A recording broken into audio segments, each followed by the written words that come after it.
in view of the fact that I believe Alan's committee has a title, something like History of Technology in Silicon Valley. Yes. I have this kind of a blue-collar, average beer drinker view about this. I'd kind of expected that we'd actually hear something about what were the prospects of this committee actually producing history, which I take to be something written, and also in relation to the Stanford Archives. I thought we might hear something about things like oral histories. I didn't hear anything about any of that. And by the way, my question ultimately relates to this gentleman's question.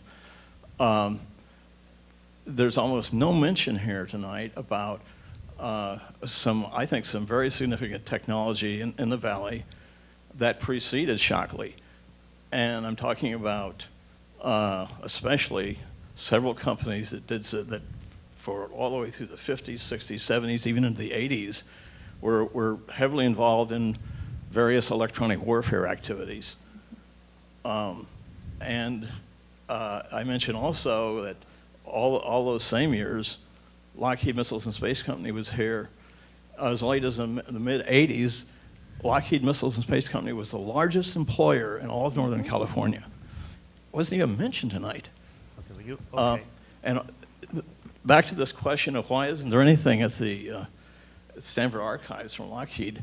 Well, maybe we should be going out and trying to find the survivors and get some oral histories. I have a long list of people from these various companies that I'm referring to, many of whom have PhDs. I'll even mention one guy who's still living. He'd be a very valuable guy to get in on this subject. His name happens to be William J. Perry. Does anybody here know who William J. Perry is? Sure.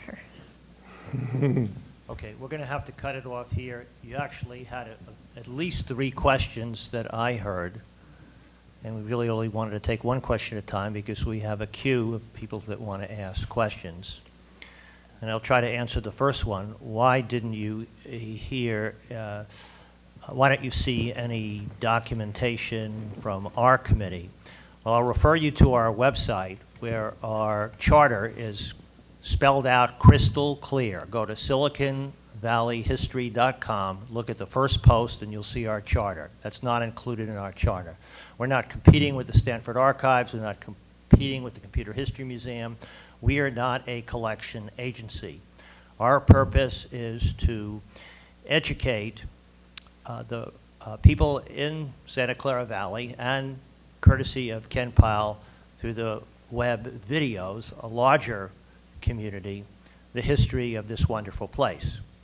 Now, regarding oral histories, I believe that the panelists did touch on that, and maybe you want to add a little bit to it regarding the third point on Lockheed.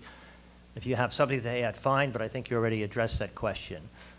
Let's concentrate on oral histories.